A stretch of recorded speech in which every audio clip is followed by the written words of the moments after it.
A palavra do Senhor, glória a Deus. Eu tenho uma palavra aqui para você que vai ser um divisor de água na sua vida, sabe? Deus vai falar muito no seu coração, de forma muito especial. Sabe quando o pregador está ansioso para pregar, que ele quer ouvir a mensagem também? Legal isso, porque você se identifica com o que Deus quer falar, está no seu coração, e Deus fala coisas grandes nessa noite. Antes de ler aqui o texto, eu pedi só que fique em pé só os homens da casa, só os homens, só os irmãos. Fiquem em pé só os irmãos, para a gente orar. Só os irmãos, né? Glória a Deus. Porque é uma palavra direcionada também aos homens, né? Aos irmãos. Mas que serve para a família também. Então a gente vai falar um pouquinho sobre a transformação geracional. Como Deus vai te usar como pai, como patriarca da casa, como líder da casa.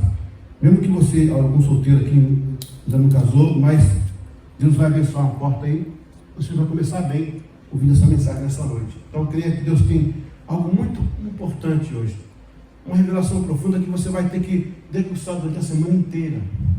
Mas ela é de mudança, de transformação. Revelação é uma palavra muito profunda. Obrigado, Senhor, pela oportunidade de usar a minha igreja mais uma vez, estar com a minha família aqui nessa noite e usar esse púlpito sagrado para mais uma vez entregar a palavra tua. Quantas vezes o Senhor já falou conosco aqui? Quantas vezes estamos aqui abençoados pela tua presença? Nessa noite, Senhor, nós vamos resgatar alguns lares nesse lugar. Nós vamos, Senhor, aleluia, trazer uma revelação da tua palavra sobre um assunto muito importante que poderá mudar o rumo de gerações. Eu estou falando de filhos, netos, bisnetos, algo que o Senhor pode fazer, que o Senhor vai fazer, que o Senhor quer fazer. Então, Espírito Santo, me ajude a trazer essa palavra, que ela não seja complicada, que ela seja fácil de assimilação e muito mais do que isso, de prática, pelo poder do nome de Jesus. Amém e amém. Pode sentar, Deus abençoe a sua vida, glória a Deus. Aleluia, aleluia, glória a Deus. Amém.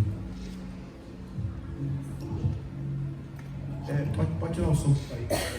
Obrigado. Porque senão começa a cantar, o músculo começa a cantar. Abra comigo aí, Gênesis capítulo 50, verso 25. Aqui tem um pedido inusitado de José, sabe? Para que leve os ossos dele quando for para a terra prometida. Ele sabia que ele não ia ver, mas ele sabia que Deus ia fazer. Fala assim: eu sei que talvez eu não veja, mas eu sei que Deus vai fazer. Aleluia. Gênesis 50, verso 25.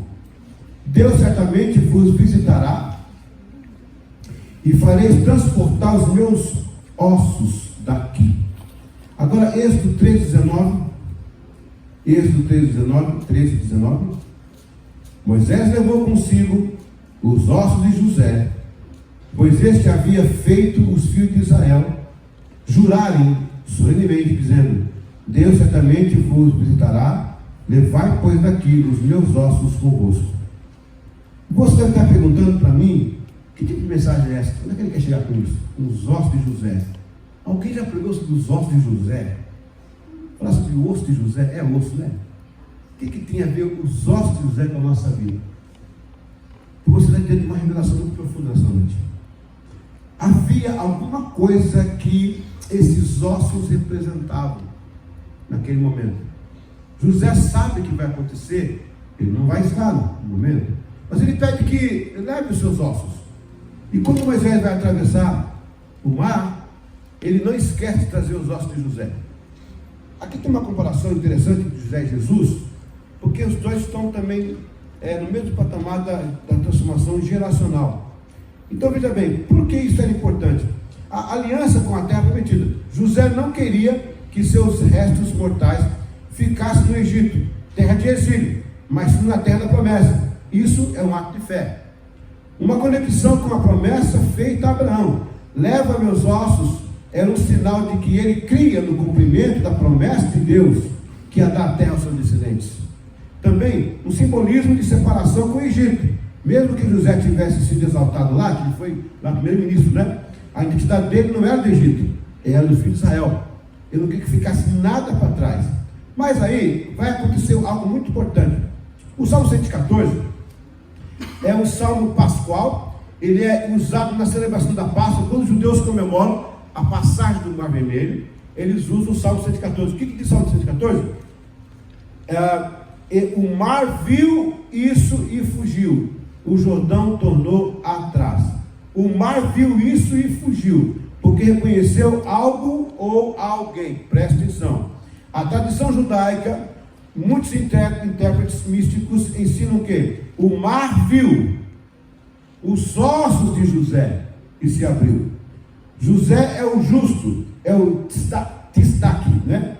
E os ossos do justo carregam o mérito espiritual. Deu base legal para abrir o Mar Vermelho e o Jordão na mesma forma. Presta atenção.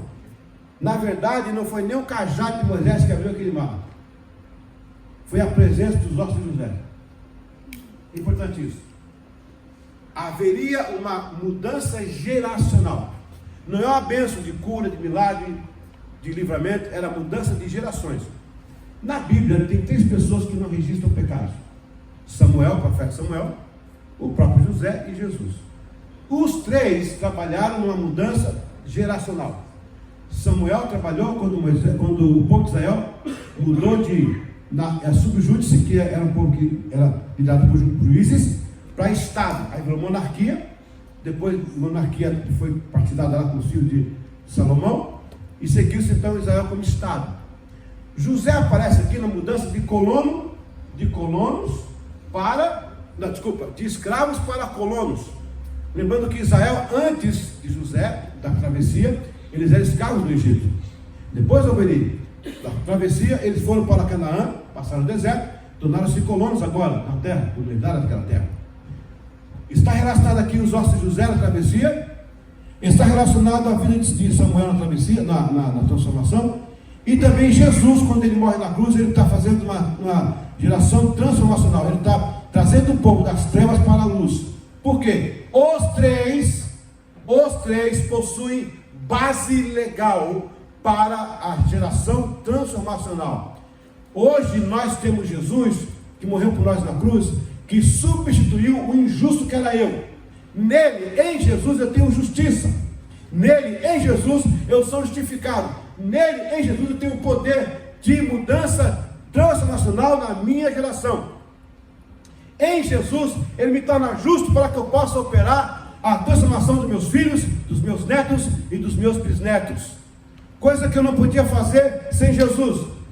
Deus conservou Samuel intacto para que nele tivesse base de mudança geracional.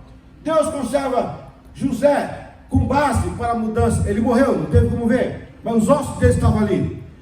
Não podia ser Moisés, por quê? Moisés tinha uma dívida, ele matou um egípcio. Ele tinha uma morte na mão, ele tinha uma mão sangrando.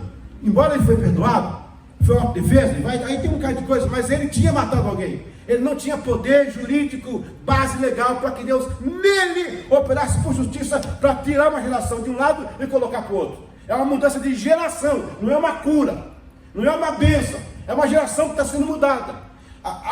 Tem uma base legal. O mal olhou, viu Moisés e disse: como vamos abrir? Ele não tem base legal para isso. Ele matou um judeu, um egípcio.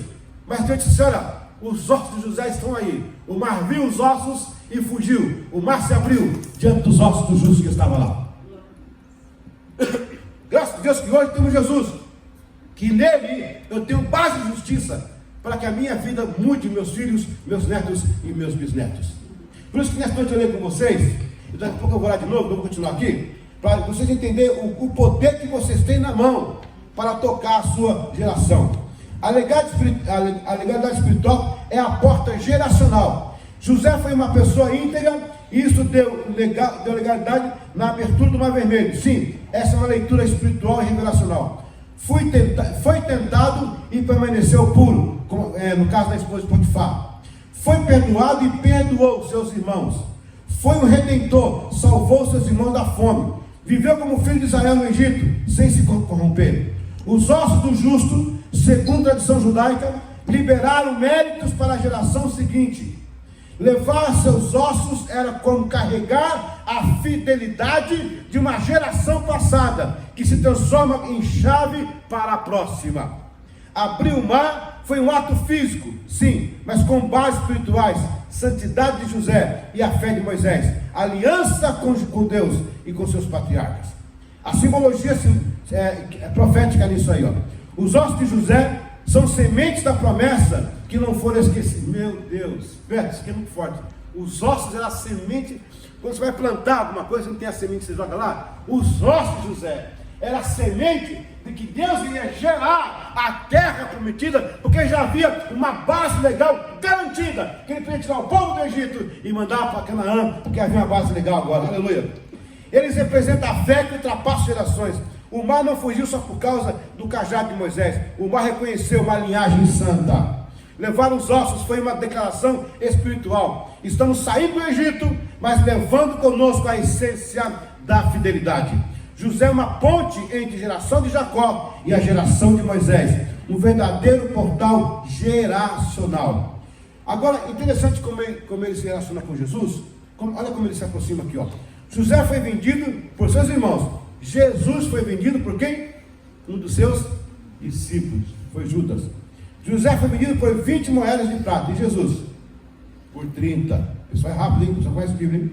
José foi lançado, eu perguntei, o pessoal respondeu rapidinho. José foi lançado numa cova, Jesus foi lançado num túmulo. A cova representa a morte simbólica de José. O túmulo de Jesus foi o real e literal. Ambos foram descartados pelos seus, mas foram preservados por Deus. José foi tirado da prisão para governar. Jesus foi ressuscitado para reinar. José foi exaltado à direita de Faraó. Jesus foi exaltado à direita do Pai. José alimenta os que vêm até ele. Jesus é o pão da vida para todos. José perdoa seus irmãos e os chama para perto. Jesus faz a mesma coisa e diz: bem-vindo de meu Pai. Os ossos de José e a ressurreição de Jesus. José morreu e foi embalsamado, mas fez seu povo jurar que não deixaria os seus ossos no Egito. Isso é um ato profético de fé na ressurreição final e na herança prometida. Já Jesus não chegou ao estado de ossos, né? Os ossos de José abriram um caminho para a liberação de Israel, para entrar na terra prometida. A ressurreição de Jesus abriu o caminho para uma nova criação, uma igreja gloriosa, uma nova terra prometida, o reino de Deus.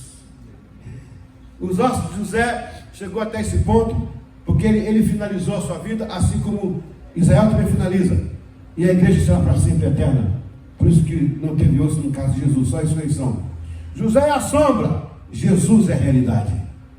Os ossos de José foram memória da promessa. O túmulo vazio de Jesus é o cumprimento da promessa. Que diga um amém, glória a Deus. Os ossos de um justo moveram o mar. A ressurreição do justo abriu o céu. Olha, tem outro glória aí, amém. Jesus esperava Canaã. Não, José esperava Canaã. Jesus entregou o reino eterno. Olha, mais glória aí. O povo está chegando, o povo está acordando. José esperava Canaã. José esperava que os seus ossos fossem levados. Jesus suscitou com o seu corpo glorificado, vencendo a morte de uma vez por todas. Olha aí, ó. O povo está aí, o povo está aí, sozinho. Glória a Deus. Os ossos de José eram a semente da promessa. O corpo de Jesus foi a semente da salvação. Glória a Deus. A lei espiritual geracional. José, mesmo vivendo em um mundo corrupto no Egito, manteve-se puro, perdoou, serviu, permaneceu e foi fiel. Jesus, o justo por excelência, entregou-se completamente por amor, abriu um novo caminho para toda a humanidade. Ambos deram base legal para que Deus operasse uma mudança geracional. José prepara a preservação de Israel.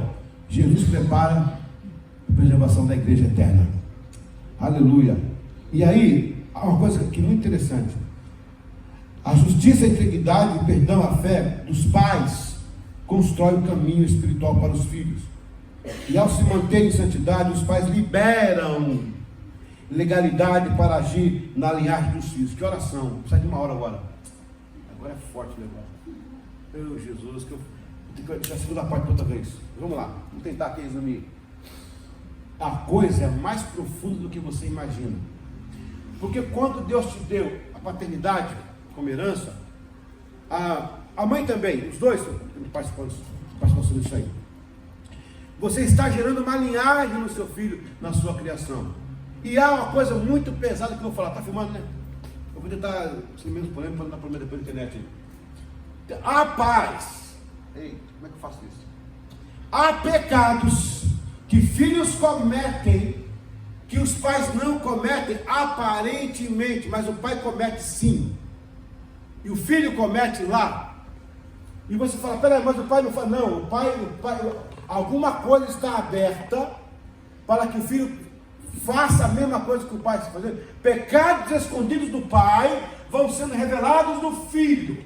Mesmo que você fale, não, é de maior. Ele escolheu fazer isso, ele escolheu fazer aquilo. Eu nunca fiz isso, mas há alguma coisa que o pai faz, que lá atrás dá legalidade para que Satanás use dessa forma para reproduzir a família.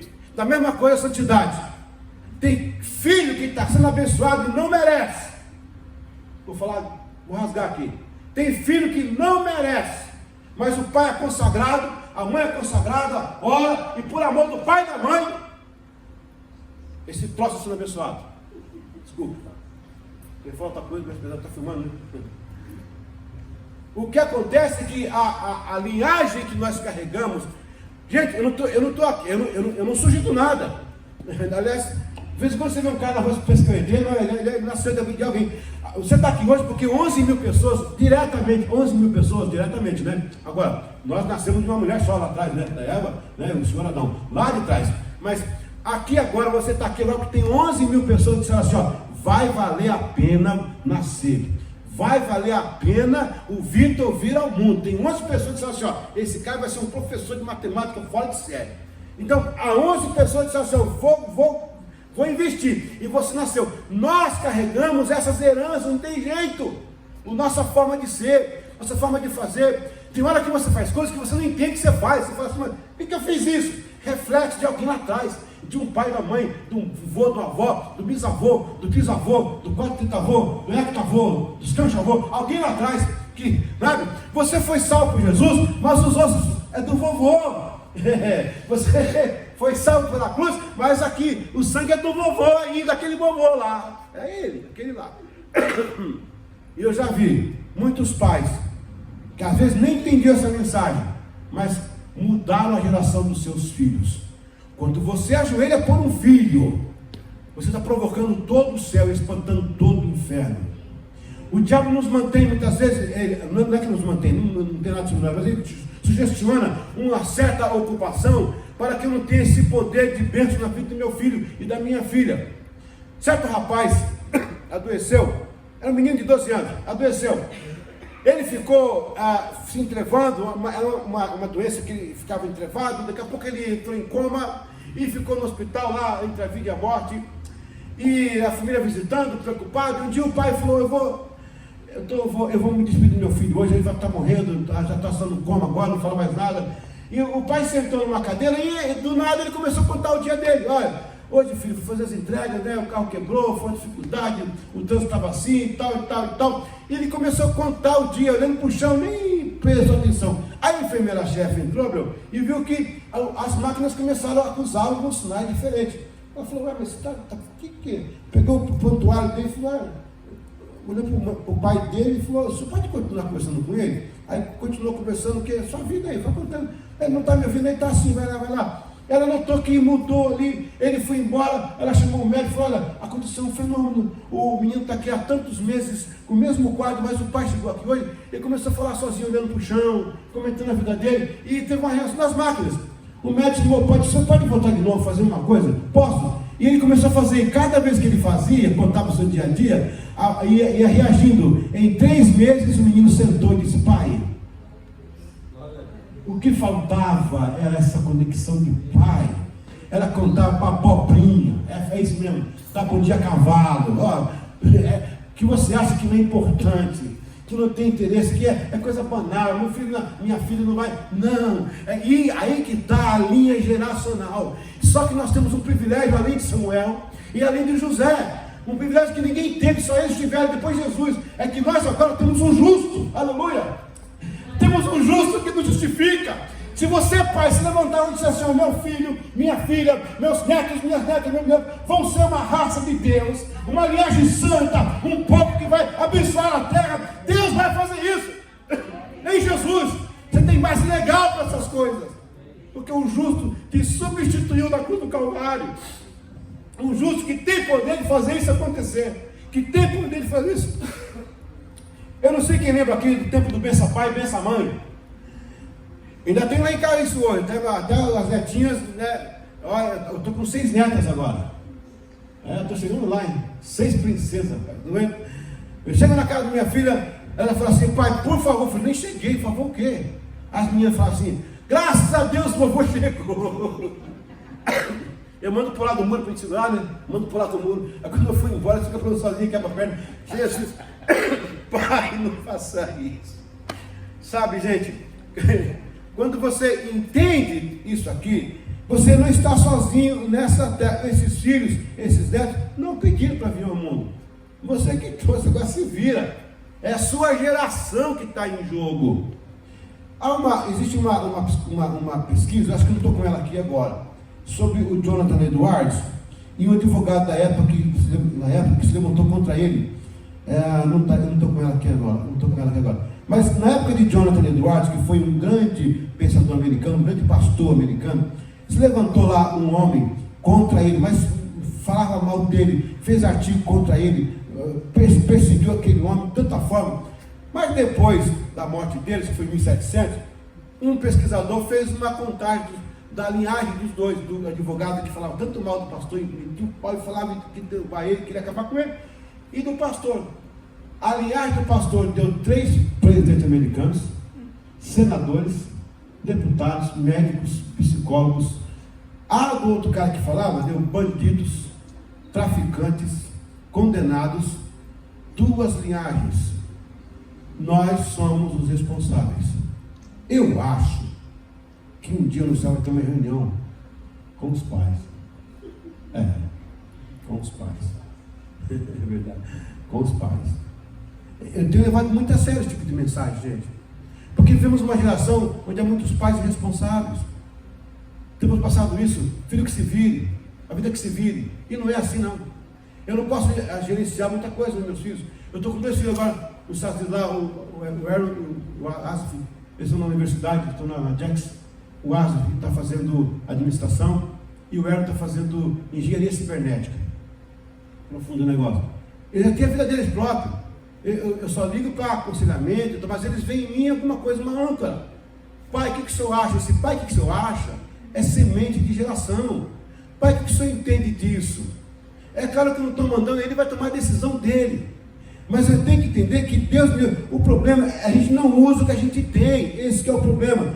Eu não sei que algum de vocês teve algum carro que ficou com aquele carro uns 4 anos. Quando foi vender, você descobriu que aquele botão era para aquele. Olha, esse botão era para isso, você não sabia. Estou vendendo o carro. Eu descobri, isso aqui era para isso, você não sabia, estou vendendo o carro. Você tem coisa que você não sabe que tem e não usa porque não sabe o que tem. Você tem um cartão de crédito cheio de limite, não usa porque não sabe que tem limite no cartão. Nós, como pais, temos um poder tremendo e não sabemos o que temos.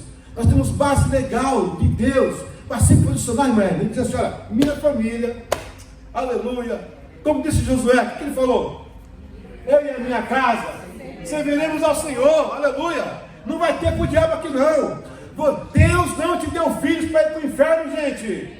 Seus filhos não cabem no inferno, não, é no céu. O lugar deles é no céu. Os seus filhos são bênçãos de Deus para esse mundo, para essa geração. Serão os mais inteligentes, serão os mais cotados, os mais preferidos. Não por ser melhores, mas por ter pais e mães que assumiram e disseram: não, a minha família pertence ao Senhor.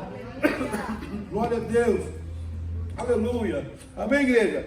Deixa eu terminar. De graças a Deus. Estou terminando. Aleluia. Quando nós chegamos ao ponto que eu falei aqui da bênção pai e bênção mãe, aqui ó, a bênção pai e a bênção mãe, ela é um costume judaico, na verdade, né? O Berakatá. Isso veio, a nossa formação é questão judaica, né? A maioria. Isso veio. Você percebeu que isso foi retirado do nosso meio aos poucos? Vocês perceberam que os filmes tá cheio de palavrão? Não tinha isso antes. Filme nessa Netflix, pelo amor de Deus, cheio de tradução de palavrão na sua casa. Cara, que é isso, gente? Agora voltou também o cigarro, os filmes voltaram os cigarros agora no filme. Eu não sei se vocês prestaram atenção. Na sua casa está uma mesinha, né? Um rack. lá em cima fica uma televisão. Não é um altar? O diabo, o papai, não descansa. A gente quer trouxa. É o altar. A TV ali é um altar. E TV, o que você lê são portais geracionais. E agora o pastor me salvar agora, pastor. Pastor, calma, não, eu estou falando sério. São portais geracionais. Eu vi uma atriz de cinema, Beto, essa semana, ela fez um filme de terror aí, ela se converteu. Sabe o que ela falou, irmã? Ela falou que antes das filmagens, eles faziam um pacto com o diabo, e o diabo dizia para eles, que quando alguém assistir, eu entro na casa. Quando alguém assistir, abre-se um portal geracional naquela casa. Uma coisa profunda. O que eu estou vendo? O que eu estou ouvindo? O que eu estou assistindo? O que eu estou participando? O que eu estou trazendo para mim?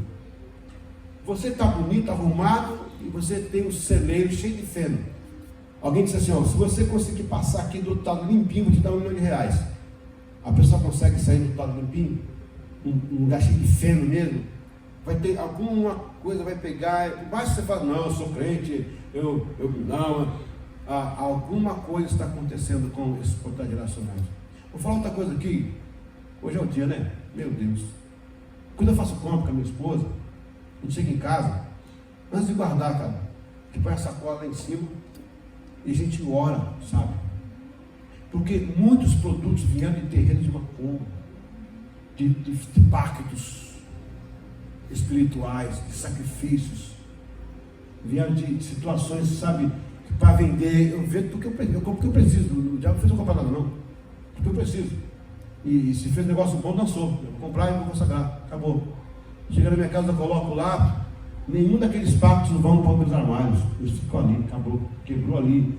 Pastor, isso é muito espiritual. Então continua essa vidinha sua normal. Continua. Porque a vida é espiritual. O mundo espiritual é 24 horas antenado. Ou não, será que tem algum? Eu acho que não, né? De vez em quando só pegar papel aí, de vez em quando só não. 24 horas. 24 horas. Então, quando chega lá em casa, eu não unjo o carro, eu não unjo casa, a unção é para a pele, as pessoas. A unção é o cosmético do céu, né? Para a pele, né? Vai tratar a pele, que vai ter uma consequência espiritual. Então eu oro. Um dia a irmã falou, pastor, Deus me deu uma bênção, abre meu carro, use meu carro. Eu falei, irmã, seu carro mesmo? Eu falei, meu carro. Como é que ficou? Quanto foi de entrada? 30 mil. Vai pagar por mês quanto? Então não é seu carro, não, do banco ainda. Quando a irmã quitar, eu oro para ele. Enquanto a irmã não quitar, então eu vou orar pelo banco. Vou orar no banco, vou orar pelo banco. Você vai ungir meu? Não vou ungir, eu vou ungir você. A gente unge pessoas.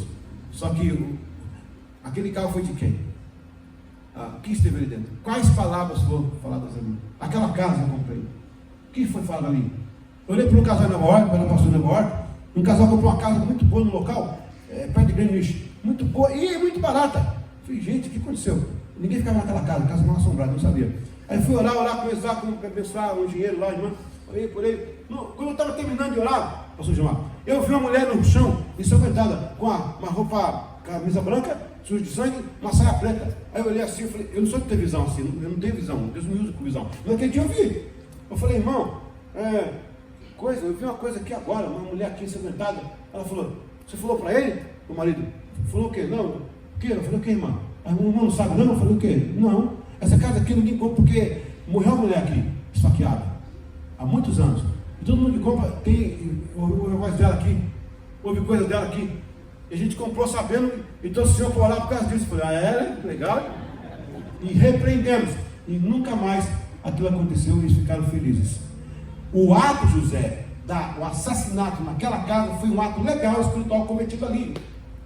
Porque eu não sei se alguém que trabalha com perícia policial, as marcas ficam, os vestígios ficam, né, Abreu? Abreu é militar, sabe o que é isso? Os vestígios ficam. Muitas vezes um fio, um pedaço de sangue, uma pista que está ali, que ficou no local, são legalidades que são feitas em nome de alguém, por alguém, que são colocadas ali. O mundo sobrenatural, ele reage ao natural. Por isso que a Bíblia fala assim: a casa que pisares o pé, abençoe a casa. Salte com a paz aquela casa. Onde planta. Por quê? Porque há coisas que foram feitas, coisas que foram ditas, as paredes assimilaram isso, estão ali. Claro que o diabo não vai repetir em mim, não é que vai alguém matar outra pessoa ali, mas a opressão está presente porque ele tem legalidade. A mosca voa e fala: tem uma sujeirinha aí. Você espanta a mosca, mas ó, tem uma sujeirinha aí, até que se limpe a sujeira. Nós precisamos parar de vir à igreja só para ver o culto, para ter palma para casa. A gente precisa que você sair daqui e aplicar as coisas que a gente ouve. Aleluia. Comece hoje orando pelos seus filhos, pela sua casa, pela sua roupa, pelo seu carro. Pastor, isso é neurose? É neurose abençoada, é isso mesmo. Glória a Deus. Que tudo nosso seja consagrado ao Senhor. Quando colocarmos a mão, que entrarmos e pisarmos, sem o Senhor com a gente, que o diabo não tenha um quesito conosco. Aleluia. Glória a Deus. Aleluia. Então, nesta noite eu queria fazer mais uma oração. Eu vou terminar aqui, existem portas espirituais que, uma vez abertas, permitem influência maligna contínua na família, até que alguém se levante para fechá-las. Arrependimento real e profundo, confissão específica, renúncia verbal, oração. Jesus do céu, olha, teve um dia que eu fui orar pelos meus familiares, pela minha família. Eu tive que repetir para Deus os pecados de pais e de avós que Ele pôs no meu coração. Sabe por quê? Porque eu sou um filho. Quando meu pai faleceu, eu beijei o pescoço dele, que é uma tradição da família judaica, eu beijar o pescoço para passar autoridade. Então, agora, nem minha mãe, assim, meus irmãos se reúnem, eu sou filho mais velho, eu dou opinião final, até minha mãe espera por mim, na tradição nossa, que eu carrego o legado do meu pai. O pai morreu, ele me deu um perfume do caiaque, venha lá, né? Deu um caiaque para mim. Falei: pai, o que é isso? Para onde eu vou, filho? Não preciso de perfume, não é perfumado, fica com isso para você. Mas ele pediu me dar outras coisas, né? Ele deu um Corolla para minha irmã. Para minha irmã nem deu Corolla, para mim deu um caiaque. Aí, mas ali, sabe o que eu vi? Não é o caiaque, excuse-me, você não pegou? Ele está me dizendo: filho, perfume sua vida. Estão deixando o mundo, deixando você perfumado. Onde você for, leve o perfume, seja o perfume, ande com perfume, perfume as pessoas, onde você andar. Hoje, aquele vidro evaporou, não está mais lá o perfume, mas aquele vidro está na minha casa. Cris, eu não vendo por nada. Quiser me dar uma casa, um carro, eu não dou. Há muita afetividade. E quando eu vejo aquele vidro, eu falo: tem um legado, eu tenho que perfumar minha família. Eu tenho que levar esse legado do perfume. Amém? Vamos ficar em pé para a gente orar? E eu vou pedir que o Espírito Santo faça uma coisa hoje. Você se torna o José da sua geração, mudando o destino da sua linhagem. Pensa aí nos seus filhos. Você que não casou ainda, né? Que bom que você está aqui para ver essa mensagem, né? Já começou bem. Se tivesse a sua idade, quando eu visse isso naquela época. Oh, meu Deus.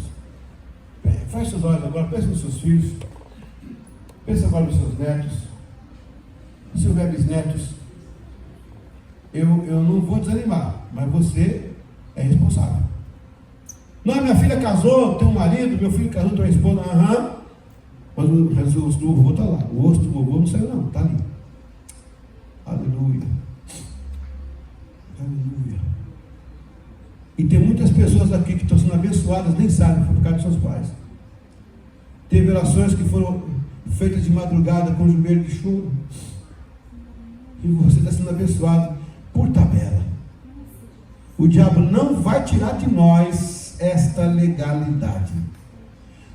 Nós não vamos esquecer, irmãos, do que Deus nos deu como pais para criar os filhos e a geração. E se você está dizendo assim: mas meus filhos já erraram tanto, você pode falar assim: eu estou com um filho que está fazendo tanta coisa, ou então eu estou com uma filha que, ok, eles vão pagar também pelos seus erros, mas não porque você negligenciou a sua autoridade. Lute enquanto há vida. Olhos fechados. Eu queria falar uma coisa mais pesada ainda agora.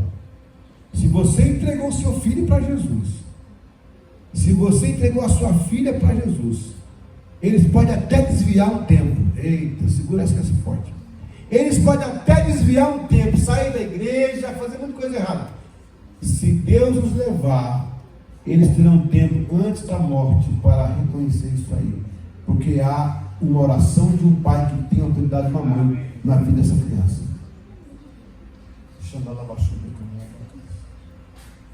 A minha tia estava morrendo no hospital, em coma, há muitos meses em coma. Meu pai foi visitá-la para orar por ela. Era uma mulher santa, uma mulher assim que você sabe. E meu pai orou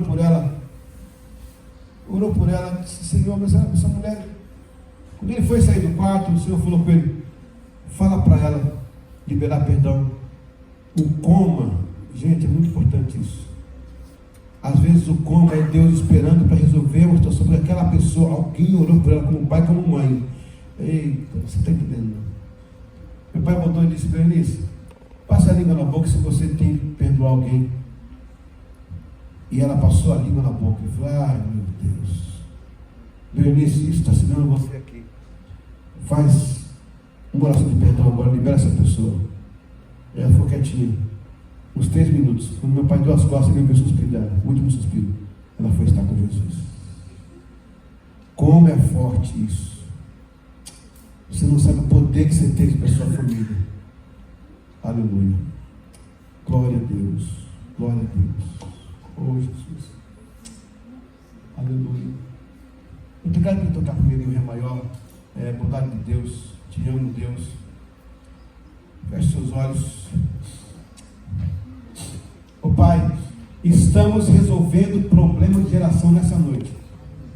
Esta noite é uma noite histórica para muitas famílias aqui.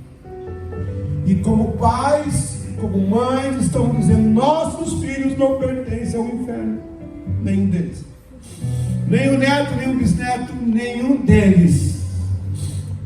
Nós abençoamos nossos filhos. Nós proclamamos uma linhagem santa em nossa família. Proclamamos uma família, Senhor, de pessoas que vão ser bênçãos para o mundo, que vão ser profissionais abençoados, que vão dar muito orgulho para a gente, que vão carregar o nosso legado, que vão arrumar o nosso passado, que vão presentear o nosso presente, nosso futuro. Em nome de Jesus, Pai. José teve seus ossos ali para que Israel passasse aquele mar. Samuel estava ali para que Israel passasse para o outro estágio. Nós estamos aqui por causa de Jesus, porque nós não poderíamos fazer nada, que não somos justos, não somos, mas em Ti, Senhor, nós temos todas as coisas, em Ti podemos todas as coisas, em Ti dizemos: eu abençoo a minha geração, eu abençoo meus filhos, abençoo a minha família, em nome de Jesus. Então, Pai, que essa legalidade hoje, em Jesus, me dê autoridade sobre os meus filhos. Se tem algum filho aqui, Senhor, que está mexendo com drogas, alguma filha que está, Senhor, mexendo com drogas, algum filho que está, Senhor, no mundo, alguma filha que está no mundo, alguma pessoa que está fazendo coisas tão erradas, Pai, não, a gente vai continuar orando e não vamos nos preocupar, e está nas Tuas mãos. O Senhor terá um tempo de reencontro, o Senhor terá um tempo de transformação, nem que seja na hora da morte, o Senhor vai dar aquela oportunidade, em amor ao pai e à mãe, que se posicionou sobre os seus filhos. Diga: Pai, nesta noite há coisas que é difícil de entender, mas aqui é a Tua casa. Diga: é a casa do oleiro. É aqui que eu venho para ouvir essas coisas, para tomar uma posição. E aí, Senhor, diga comigo, agora com fé, não perca essa oportunidade. E aí, Senhor, nesse momento, através da minha vida, que está segura em Cristo, que é minha base legal, diga: Senhor, eu não tenho em mim nada, o que eu tenho, pode até piorar, mas começa em mim, e depois, Senhor, eu estou com Jesus, e é nele, e é por ele, e é através dele, que o inferno vai reconhecer a minha legalidade. Diga: Senhor, eu abençoo a minha família, a minha geração. Eu ordeno que as doenças, que as drogas, prostituição, promiscuidade, tudo passe longe da minha família. Eu não aceito. Diga: eu compro essa briga em nome de Jesus. Diga: eu defendo os que são meus, os que o Senhor me deu, os que saíram de mim, a minha linhagem, o meu sangue, a minha veia, e até aqueles que eu assumi com amor de coração, em nome de Jesus. Diga assim: em nome de Jesus, Satanás, acabou, acabou, desiste, pega as tuas trouxas e vai embora. Libera minha família, libera meus filhos, netos, minha geração. Eu não aceito. Diga assim: em nome de Jesus, do meu pai, meus avós, eu não posso resolver, mas daqui para frente é outra história. Aqui não, aqui não. Em nome de Jesus, em nome de Jesus, em nome de Jesus.